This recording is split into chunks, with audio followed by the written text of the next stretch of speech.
नमस्कार मेरे प्यारे बच्चों, आप सबका स्वागत है हमारे एनुअल स्टडी यूट्यूब चैनल पर। और आज की क्लास में हम पढ़ने वाले हैं पॉलिनेशन। क्या पढ़ने वाले हैं बेटा? पॉलिनेशन। आज की क्लास में हम उस चीज को जानेंगे जो अब तक की क्लासों में हमने बनाई है और वह किस प्रकार से कार्य करते हैं। आज की क्लास में हम ये पढ़ने वाले हैं बेटा कि प्राकरण जो है वो किस प्रकार से वर्तिकाग्र पर जाता है या मादा भाग पर जाता है, और मादा भाग पर जाने के बाद वो किस प्रकार से पोषण प्राप्त करके प्राग्नलिका का निर्माण करता है। कौन कौन से ऐसे माध्यम होते हैं जो वर्तिकाग्र तक प्राकरणों को लेकर आते हैं। ठीक है, इसी क्रिया को हम क्या कहते हैं बेटा? पोलिनेशन कहते हैं। क्या कहते हैं बेटा? पोलिनेशन।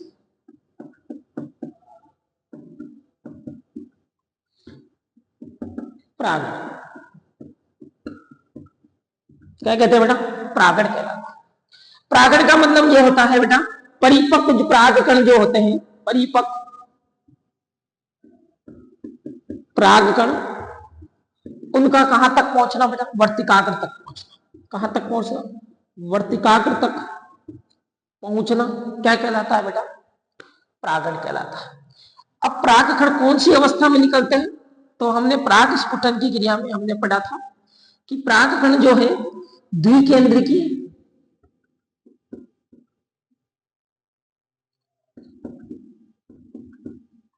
व द्विकोशिकी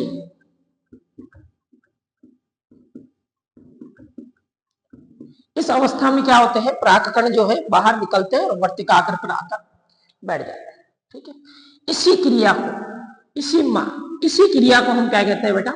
पोलिनेशन कहते हैं। ठीक है, कहां होगी, कैसे होता है?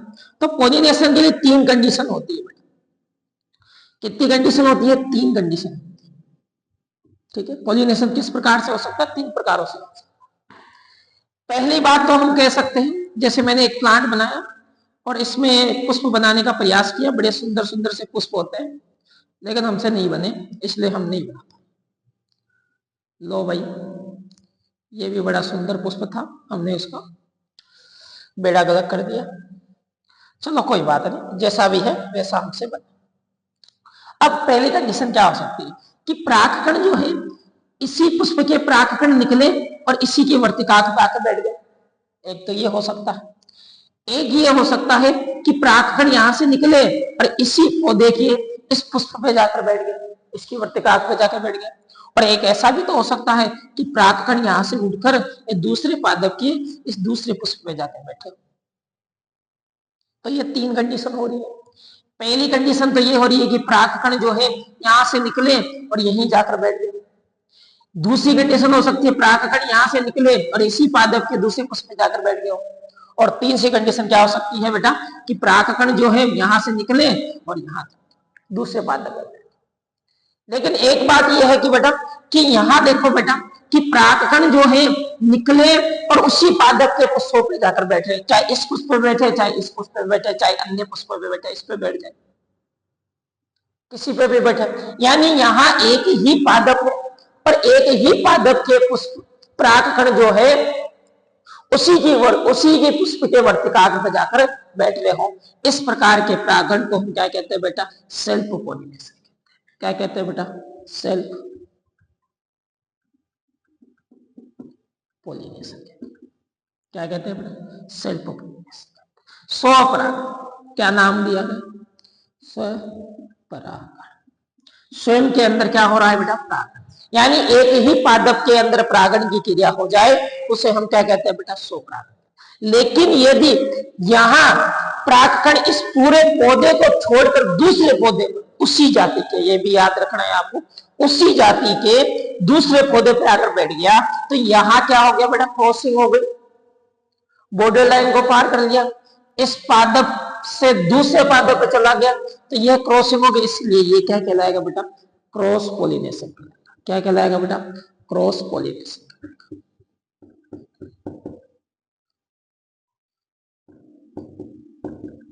क्या कहलाएगा बेटा?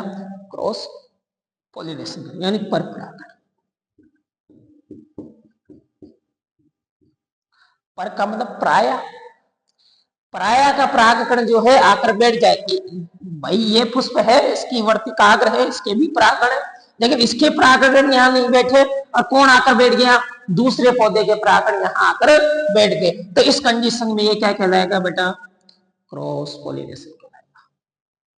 ठीक है, एक ही पादप में हो रहा है तो ये क्या कहलाएगा बेटा, स्वपरागण या सेल्फ पॉलिनेशन। लेकिन अगर दो पादप के अंदर परागण की क्रिया हो रही है तो उसे हम क्या कहेंगे बेटा, क्रॉस पॉलिनेशन। क्या कहेंगे बेटा, क्रॉस पॉलिनेशन। अब देखो बेटा कि क्रॉस पॉलिनेशन में तो यहाँ एक ही कंडीशन बन रही है कि यहां से उठकर आए और यहाँ किसी भी पुष्प पे जाकर, इसकी किसी भी पुष्प की वर्तिका पर जाकर बैठ गए परागण। ठीक है, ये तो एक ही कंडीशन। लेकिन यहाँ सेल्फ पॉलिनेशन में दो कंडीशन बन रही है, एक तो इसी पुष्प पे या फिर दूसरी क्या हो रही है कि इसी पौधे के दूसरे पुष्प पर जाकर बैठ गए हो परागण। दो कंडीशन बैठ गई। तो इसी प्रकार से हम इसे क्या कर देंगे बेटा, दो भागों में बांट देंगे। कितने भागों बांटेंगे, दो भागों में बांट देंगे। समझना बात को, कितने भागों बांट दे, दो भागों बांट दे। पहला है ऑटोगेम। क्या कहलाएगा बेटा, ऑटोगेम। ऑटोगेम स्वयुग्मन, स्वयुग्मन। और एक होता है बेटा गिटानोगेम।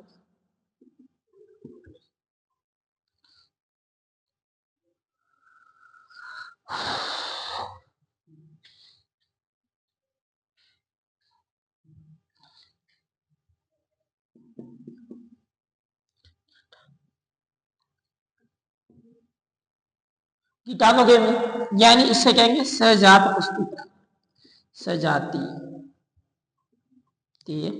परागण। ठीक है, सजातीय परागण। एक तो ऑटोगेमी, एक हो गया गिटानोगेमी।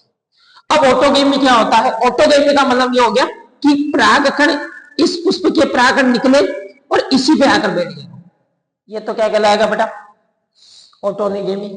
और यदि यहां से परागण निकलकर और इसी पादप के दूसरे पुष्प पे जाकर बैठ गए हो तो उसे हम क्या कहेंगे बेटा, गिटानोगेमी या सजातीय पुष्पीय परागण। सॉरी एक मिनट, इसको हिंदी में कहते हैं बेटा सजातीय पुष्पीय परागण।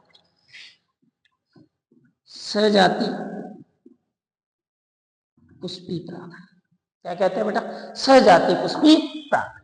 समझ गए बात को, दोनों चीजें समझ गए कि सेल्फ पॉलिनेशन क्या होता है और क्रॉस पॉलिनेशन क्या होता है।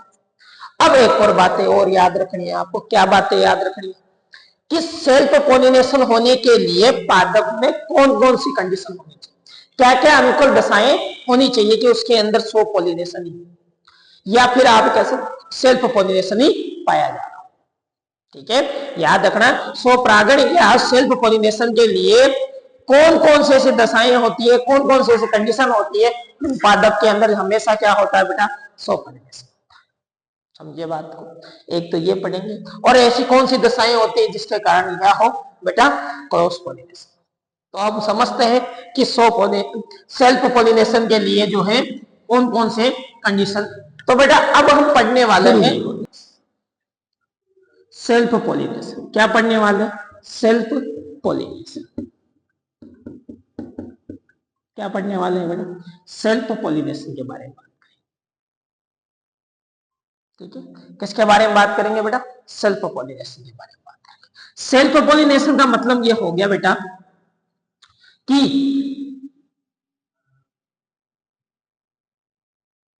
एक ही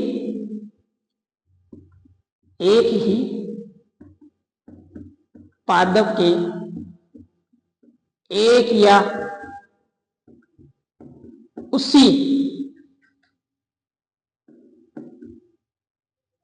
पादप के दूसरे पुष्प में होने वाला परागण। ठीक है, कितने प्रकार का होता है, दो प्रकार का होता है। एक तो होता है स्वयुग्मन, युग्मन। ठीक है, एक ही पुष्प में होने वाला परागण क्या कहलाएगा, स्वयुग्मन। लेकिन यदि सजातीय पुष्पी परागण, सजातीय पुष्पी परागण की बात की जाए, गिटानोगेमी की बात की जाए, तो इसमें एक पादप के दो अलग अलग पुष्पों में, एक पादप के दो अलग अलग पुष्पों में होने वाला, पुष्पों में होने वाला परागण। ठीक है, अब इसके लिए अनुकूल दशाएं क्या हो सकती है? अनुकूल दशाएं, फेवरेबल कंडीशन क्या हो सकती है? ठीक है, देखते हैं क्या क्या कंडीशन हो सकती है। पहली कंडीशन की बात की जाए तो आप याद रखना, पुष्प का द्विलिंगी होना जरूरी। क्या होना जरूरी बेटा? द्विलिंगी होना जरूरी, द्विलिंगी। ठीक है, बाई सेक्सुअलिटी, बाइसेक्सुअलिटी होना जरूरी, द्विलिंगी होना। अब द्विलिंगी क्या है? यानी एक ही पुष्प के अंदर नर भाग भी मौजूद हो और मादा भाग भी मौजूद हो, तभी तो उसके अंदर स्वपरागण हो पाएगा बेटा। भाई एक ही पादप में नर भाग हो मादा भाग हो तभी तो उसके अंदर स्वपरागण हो पाएगा। ठीक है, तो द्विलिंगी होना जरूरी। दूसरी कंडीशन क्या होनी चाहिए बेटा? तो दूसरी कंडीशन ये होनी चाहिए कि वह पादप के जो नर भाग और मादा भाग है वो एक ही समय पे क्या हो बेटा? परिपक्व हो, यानी समकाल परिपक्वता होनी चाहिए, समकाल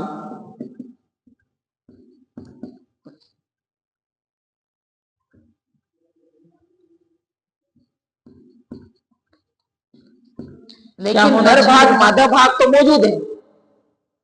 अब नर भाग मादा भाग मौजूद होने के साथ साथ एक और चीज होनी चाहिए कि दोनों ही एक ही समय पे क्या होनी चाहिए बेटा? परिपक्व होनी चाहिए। इसीलिए उसमें क्या होना चाहिए बेटा? होमोगेमी भी होना चाहिए। क्या होनी चाहिए? वो होमोगेमी, यानी नर भाग जब परिपक्व हो तभी क्या होनी चाहिए बेटा? मादा भाग भी परिपक्व होने चाहिए।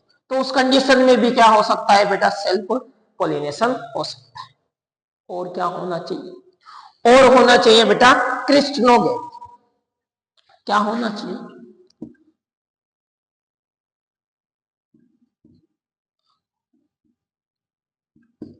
अनुन्मीयता, अनुन्मीयता यानी क्लिस्टोगेमी। क्या है बेटा? क्लिस्टोगेमी। क्लिस्टोगेमी का मतलब क्या हो गया? अनुन्मीयता का मतलब ये हो गया कि जो पुष्प है हमेशा क्या होनी चाहिए बेटा? बंद रहनी चाहिए।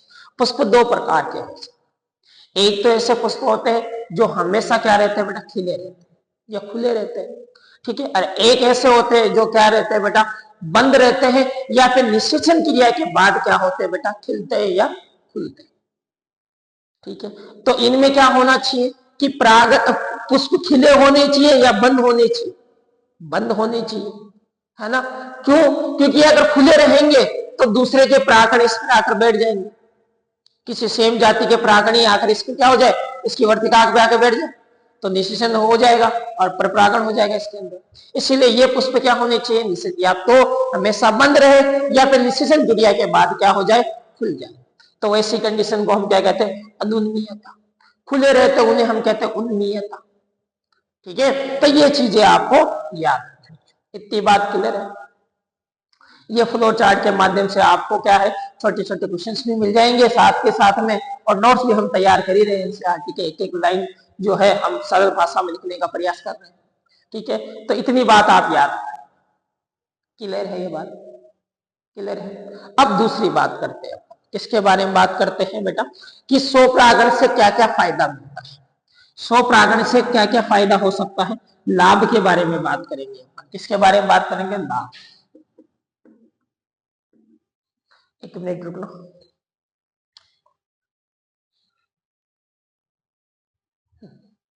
किसके बारे में बात करेंगे बेटा?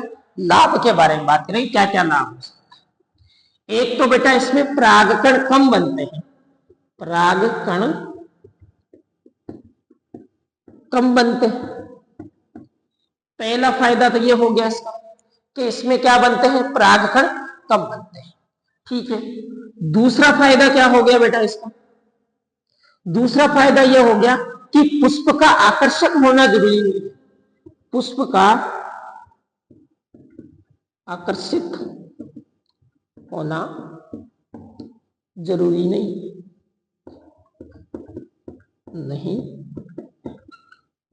क्या याद रखोगे? पुष्प का आकर्षित होना भी क्या नहीं है बेटा, जरूरी। पुष्प क्या रहे कि बड़े सुंदर रहे, शानदार प्रतीत हो, ऐसा जरूरी नहीं। क्योंकि पुष्प हमेशा जो है बेटा सुंदर क्यों होते हैं, याद रखना, पुष्प सुंदर क्यों होते हैं? पुष्प तुम्हारे लिए सुंदर नहीं होते, पुष्प अपने लिए सुंदर होते हैं। किसके लिए होते हैं बेटा? अपने लिए होते हैं। अपने लिए क्यों? क्योंकि जितने ज्यादा पुष्प सुंदर होंगे, कीट उतने ही उनकी तरफ क्या होंगे बेटा? आकर्षित होंगे। जब कीट आकर्षित होंगे तो उनमें कौन सी क्रिया होगी बेटा? पॉलिनेशन की क्रिया होगी। कौन से पॉलिनेशन की? क्रॉस पॉलिनेशन की। इसके बारे में हम बात करेंगे कि किस प्रकार से कीट जो है इनके अंदर पॉलिनेशन करते हैं, उनके बारे में बाद में बात करेंगे। तो उनको पुष्प को ज्यादा आकर्षित होने की जरूरत नहीं है। परागण इसमें कम बनाने पड़ते हैं, क्योंकि एक जगह से दूसरी जगह जाएंगे दूसरे पौधे तक, तो कई सारे तो रास्ते में ही खत्म हो जाए। या हो सकता है कि मान लीजिए कि हवा के माध्यम से आपने माना कि जैसे मान लीजिए कि ये एक पादप, इसके परागकण गए, हवा काफी तेज गई, आगे निकल गए, कुछ परागण आगे निकल गए, कुछ यहीं रह गए, ठीक है, कुछ यहां तक पहुंचे, तो हो सकता है कि इन भागों पर उस तक पहुंचे ना हो। तो परागण कहीं सारे चाहिए, यहां इतनी आवश्यकता नहीं है। यहां तो यह है कि बेटा यहां से निकला और यहीं आ जा या फिर इस ईद के साइड में आ जा, है ना। तो ये इनमें ही एक तरीके से ये होता है, इसलिए इसमें परागण कम बनाने की आवश्यकता पड़ती है। तो दूसरा ये हो गया हमारा, ठीक है। तीसरा क्या कहोगे? तीसरे इसमें मकरंद की आवश्यकता नहीं पड़ती बेटा। मकरंद क्या है सर? मकरंद की आवश्यकता नहीं पड़ती, नहीं होती। क्या नहीं होती बेटा? मकरंद की आवश्यकता नहीं होती। ये भी बड़ा इंपॉर्टेंट, मकरंद की जरूरत नहीं है, इतनी बात याद रखना है। इसमें काय की जरूरत नहीं पड़ती बेटा? मकरंद की जरूरत नहीं पड़ती। मकरंद क्या आते हैं? जिसे कीट खाने आते। अब कीट भी क्यों आएंगे? सुंदर है तो तेरे घर पे है, हमारे पास बहुत सारे है ना। तो ये भी क्यों आएंगे बेटा? इनमें क्या पाया जाता है बेटा? मकरंद पाया जाता है, जिसे ये खाने आते हैं, ठीक है। तो ये मकरंद खाने के लिए आते, तो अब कीट को बुलाना ही नहीं है तो मकरंद क्यों बनाना भाई साहब? तो मकरंद की आवश्यकता नहीं पड़ती परागण के लिए। मकरंद होता है ऐसी बात नहीं है, लेकिन आवश्यकता नहीं पड़ती परागण के लिए। और क्या हो सकता है इसके लिए? और भी आप लिख सकते हैं। चौथा पॉइंट हम लिख लेते हैं यहां। चौथा पॉइंट यहां हो जाएगा। इसमें क्या है बेटा? समय की भी बचत होगी। एक और लिखो, समय की बचत, ठीक है। समय भी कम लगता, ठीक है, तो समय भी कम लगेगा, ये भी हो गया। अब इसकी कुछ हानियां भी, क्या है? हानि, ये अनुकूल दशाएं हो गई। हानियां में आपको इस साइड में बना देते हैं, है ना। चलो यहां नीचे लिख देते हैं हानियां। समकाल तीव्रता, इनकी डेफिनेशन लिख लेते हैं एक बार, ताकि इस वीडियो को हम थोड़ा शॉर्ट में ही फ्लोर चार्ट के माध्यम से समझेंगे, क्योंकि इनकी थ्योरी इतनी मतलब ऐसा नहीं है कि इसमें कि आप खुद वीडियो देखने के बाद आप इसके बारे में ना लिखो, ठीक है। तो इसकी थ्योरी की इतनी आवश्यकता नहीं पड़ती है, इसलिए आप जो है इसको यहाँ द्विलिंगी होना, यानी नर और मादा भाग जो है, नर भाग उमंग व मादा भाग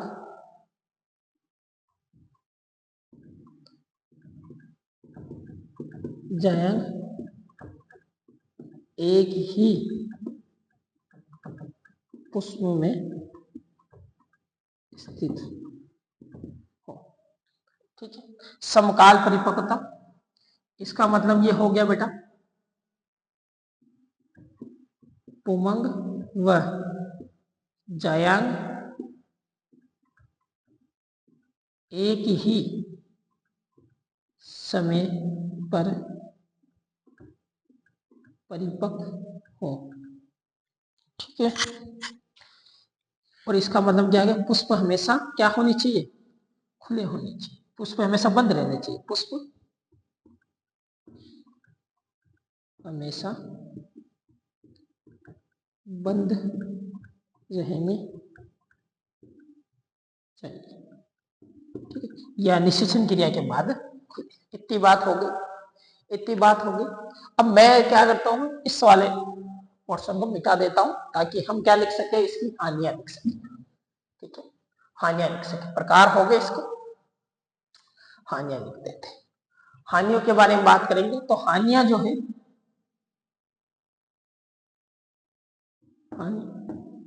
क्या क्या हानि हो सकती है, तो बेटा मुझे बताओ कि बाहर से कोई परागण आ ही नहीं रहा, तो बाहर से कोई नया लक्षण आ सकता है क्या, नहीं आ सकता। उसी के अंदर उसी का निषेचन हो रहा है, तो हमेशा भी क्या होगा बेटा, लक्षण भी हमेशा क्या होंगे, एक ही होंगे।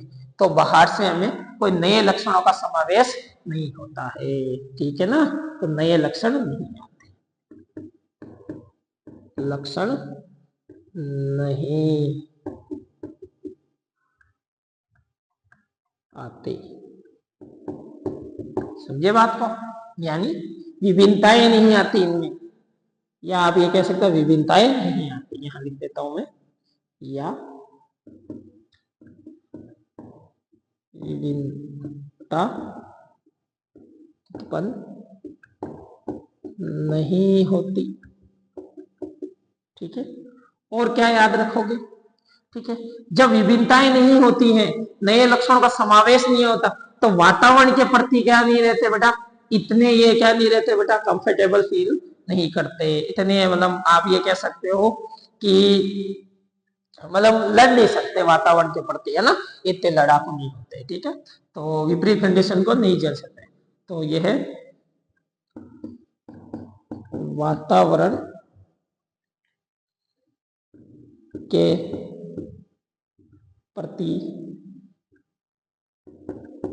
ज्यादा संवेदनशील नहीं नहीं रोगरोधी, रोग प्रतिरोधिता भी नहीं होती, रोग प्रतिरोधिता भी नहीं पाई जाती, नहीं होती। इतनी बातें आपको याद रखनी है किसके अंदर, सेल्फ पॉलिनेशन के अंदर। ये इसके लाभ है, ये इसकी हानि है। स्क्रीनशॉट ले लो आप।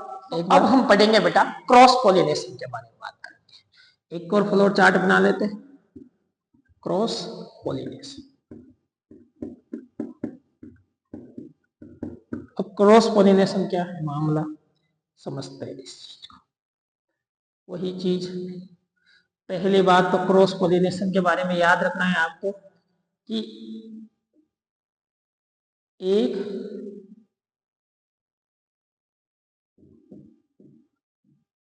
पादप के पुष्प से पराग कण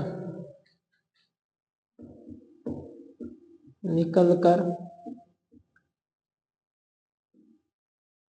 उसी जाति के दूसरे पुष्प, क्या लिखोगे बेटा, उसी जाति, उसी जाति के, उसी जाति के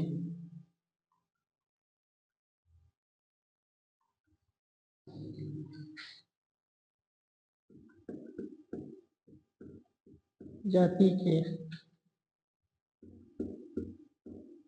दूसरे पादप के पुष्प की वर्तिकाग्र पर पहुंचना क्या कहलाता है बेटा, क्रॉस पॉलिनेशन कहलाता है। पहली बात तो इसकी डेफिनेशन याद रखना, पहला पॉइंट तो ये हो गया। दूसरा पॉइंट हम बात करेंगे इसकी अनुकूल दशाएं। क्या याद रखेंगे बेटा, अनुकूल दशाएं, अनुकूल दशाएं। यानी कौन कौन सी ऐसी कंडीशन होगी, कौन कौन से ऐसी दशाएं होगी जिनके जिसके कारण जो है उस पादप के अंदर क्या पाया जाता है बेटा, क्रॉस पोलिनेशन। ठीक है, इसमें पहली दशा वो आपने जो सेल्फ पोलिनेशन में पढ़ा उसकी विपरीत कर दो आप।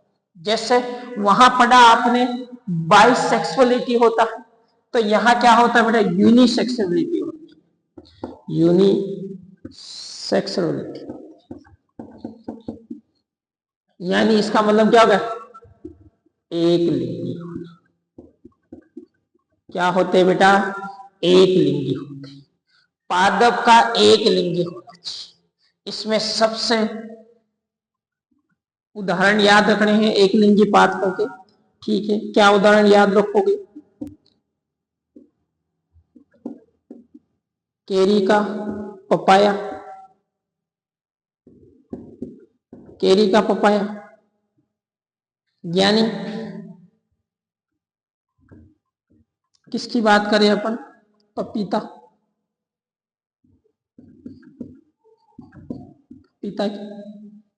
दूसरा है बेटा खजूर, खजूर, इसका वैज्ञानिक नाम है फोएनिक्स, फोएनिक्स डेक्टिली फेरा। इसका वैज्ञानिक नाम क्या है, फोएनिक्स डेक्टिलीफेरा। केरी का पपाया इसका वैज्ञानिक नाम है पपीता का। और दूसरा क्या है, ये दोनों ही क्या है, एक लिंगी। इनमें नर और मादा भाग जो है अलग अलग पाए जाते हैं। ठीक है, नर पुष्प अलग होता है और मादा पुष्प अलग होता है। दूसरा डाइकोगेमी याद रखोगे। दूसरी क्या याद रखोगे बेटा, डाइकोगेमी यानी भिन्नकाल परिपक्वता।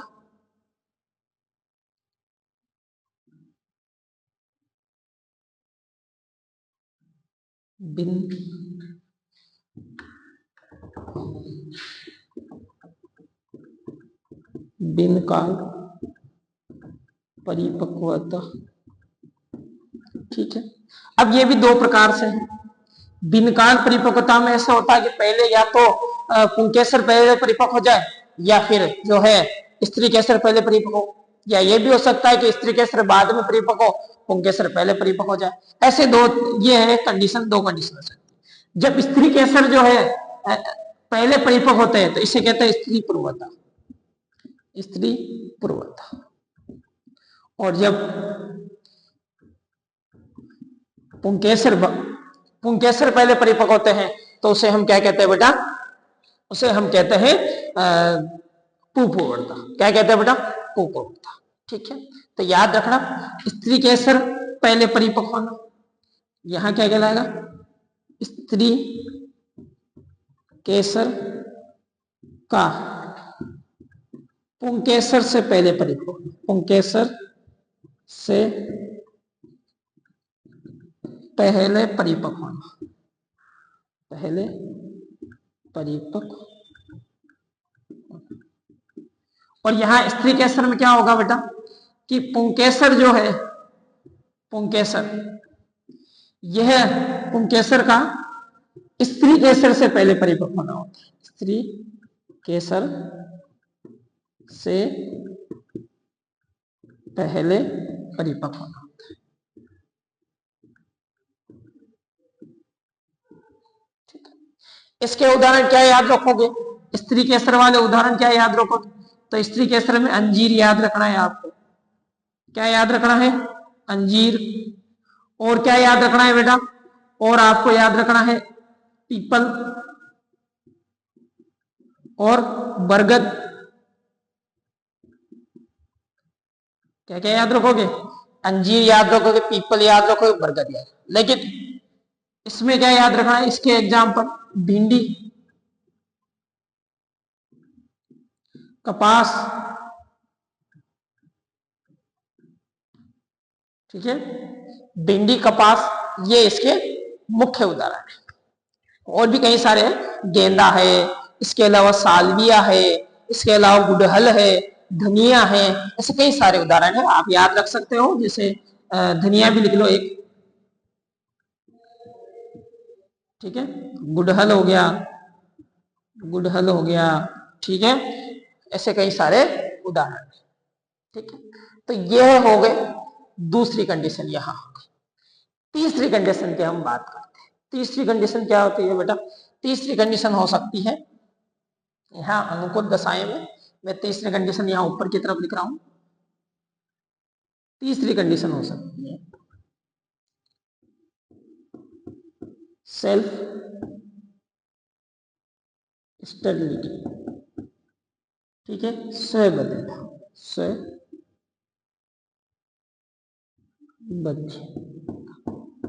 क्या याद रखना है? स्वबद्धता। स्वबद्धता का मतलब होता है कि खुद के परागकण खुद की स्त्री कैसर को क्या नहीं कर पाते बेटा? निषेचित नहीं कर पाते, तो उसे हम क्या कहते हैं बेटा? स्वपरागण। किसी भी आनुवांशिक कंडीशन के कारण क्या हो सकता है बेटा? कि खुद के परागकण जो है खुद की ही स्त्री केसर को क्या ना कर पाए? निषेचित ना कर पाए। तो ऐसी कंडीशन को हम क्या कहते हैं बेटा? Self stability. चौथी,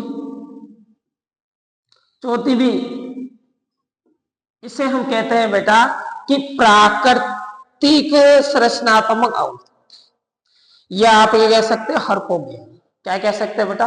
हरकोगेमी, हरको, हरकोगेमी या प्राकृतिक संरचनात्मक अवरोध। प्राकृतिक संरचनात्मक अवरोध, प्राकृतिक संरचनात्मक अवरोध क्या हो सकता है? तो प्राकृतिक संरचनात्मक अवरोध में ये याद रखना है बेटा कि कुछ पादप के पुष्प में परागण की क्रिया, पराग स्फुटन की क्रिया ही इसी प्रकार से होती है कि उनमें खुद के अंदर क्या नहीं हो पाता? स्वपरागण नहीं होता। जैसे आप आकड़े का आप ये कह सकते हो पौधा है, आक का पौधा है, ठीक है। इस आक के पौधे के अंदर क्या होता है बेटा? पराग स्फुटन बड़ी तीव्र गति से होता है ना, बड़ी तेज धमाके के साथ होता है। जब बड़ी तेज धमाके के साथ होते हैं परागकण जो है वो उड़कर पुष्प से क्या हो जाते हैं बेटा? बाहर चले जाते हैं। तो इस कंडीशन में क्या नहीं हो पाता बेटा? कि उसके अंदर सेल्फ पोलिनेशन नहीं हो पाता, तो उसमें भी क्या होगा? क्रॉस पोलिनेशन होगा। ये बातें आपको याद रखनी। इसके अलावा और भी है विषम परिपक्वता, मतलब सॉरी ये तो आपने लिख लिया विषम परिपक्वता, आप ये भी लिख सकते हो विषम वर्तिकाग्रता भी लिख सकते हो। क्या कह सकते हो? एक और है विषम वर्तिकाग्रता, यहां लिख देते हैं इसी में अनुकूल दशाओं के अंदर। एक और पांचवा पॉइंट है इसके अंदर, कौन सा है बेटा? विषम वर्तिकाग्रता।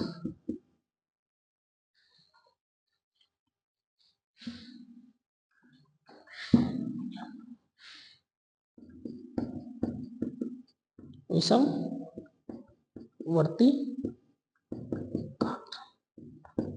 विषम वर्तिकाग्रता ये क्या होती है?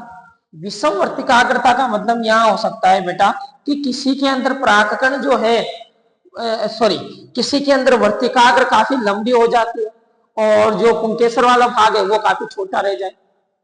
ये भी हो सकता है। जैसे मान लीजिए कि ये है क्या है बेटा? ठीक है, ये है क्या है बेटा? स्त्री केसर। अब इसमें स्त्री केसर काफी लंबी हो गई और पुंकेसर क्या रह गए बेटा? छोटे ही रह गए।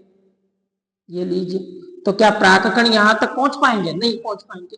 या फिर ऐसे हो जाए, दूसरी कंडीशन ये हो जाए कि यहां जो है स्त्री केसर छोटी रह जाए और पुंकेसर काफी बड़े हो जाए, ये कंडीशन।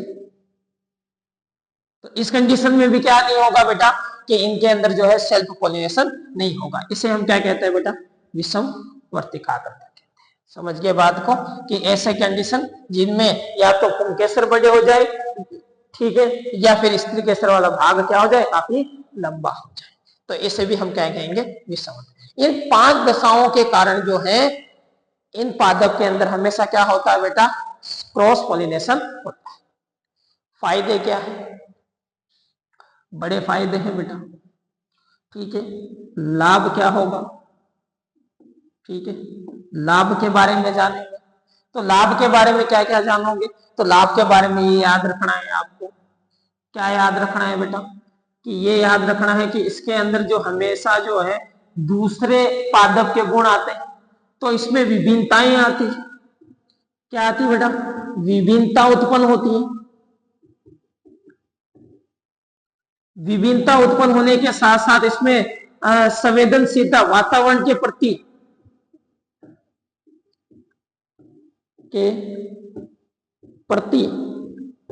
संवेदनशीलता ज्यादा होती है। और क्या याद रखोगे, और ये याद रखोगे बेटा है ना, इनमें रोग प्रतिरोधकता ज्यादा होती है। रोग प्रतिरोधकता का अधिक, वातावरण से जल्द काफी लड़ लेते हैं और रोग भी कम लगते हैं इनके अंदर। एक और याद रखना है आपको, उपज ज्यादा होती है, उपज अधिक होती है। उनकी उपज कम होती है बेटा, उनकी समय के अनुसार गिरती रहती है, इनकी क्या उपज बढ़ती रहती है। क्यों? क्योंकि नए नए लक्षण आते रहते हैं। जब नए लक्षण आते रहेंगे तो इनमें उपज भी क्या होगी बेटा, बढ़ती रहेगी। ठीक है, हो सकता है कि कोई जो नया परागण आया वो नए पौधे से आया हो। ठीक है, एक नई जाति, आप ये कह सकते हो कि उसके बीज जो है अच्छे क्वालिटी के हो, वो आगे होंगे तो नए गुणों वाले समावेश हो गया इनके अंदर, तो इनके अंदर क्या होगा, उपज भी बढ़ती रहेगी। ठीक है, तो यह आपको याद रखना। हानियां है, हानियों में इतना कुछ नहीं है, हानियां इसकी नहीं पूछता है क्योंकि इसके लाभ ज्यादा इंपॉर्टेंट है। हानियां अगर बात की जाए तो हानियों में ये कि परागण इसमें ज्यादा बनाने पड़ते हैं, इसमें किसी माध्यम की आवश्यकता पड़ती है, कर्मिक की आवश्यकता पड़ती है।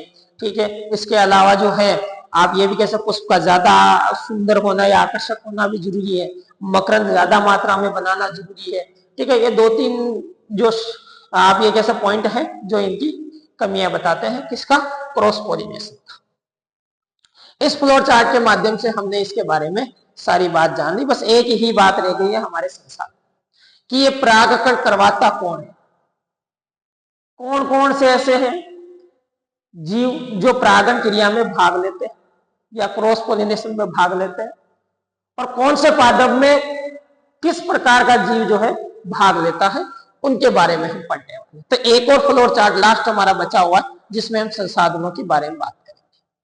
किसके बारे में बात करें, संसाधन के बारे में बात करें।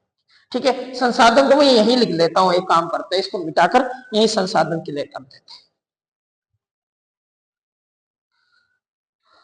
तो बेटा कर्मिक साधन में कौन कौन से हो गए, वायु द्वारा हो गया, जल द्वारा हो गया, कीट द्वारा हो गया, पक्षी द्वारा, चमगादड़, सम्मुख और हाथी द्वारा। ठीक है, वायु द्वारा होने वाले परागण को हम एनिमोफिली कहते हैं। गेहूं, चावल, बाजरा, इनमें वायु द्वारा होता है। इनकी जो वर्तिकाग्र होती है वह आप ये कह सकते हो कि पक्षमाभिका या ब्रश के समान होती है। ठीक है, तो याद रखना है आपकी, इसकी वर्तिकाग्र जो है पक्षमाभिका या ब्रश के समान होती है इन सबकी। ठीक है, इसके अलावा जो है जल द्वारा, इसको हम क्या कहते हैं, हाइड्रोफिली। ये भी 2 प्रकार से, अधोजल और अधिजल। अधोजल के अंदर नाजास और जुस्टेसा है और अधिजल के अंदर वेलिस्नेरिया है। लेकिन एक और बात याद रखना है आपको, क्या है बात याद रखनी है बेटा, निम्फिया एक पादप है, अपवाद याद रखना है, अपवाद याद रखना है।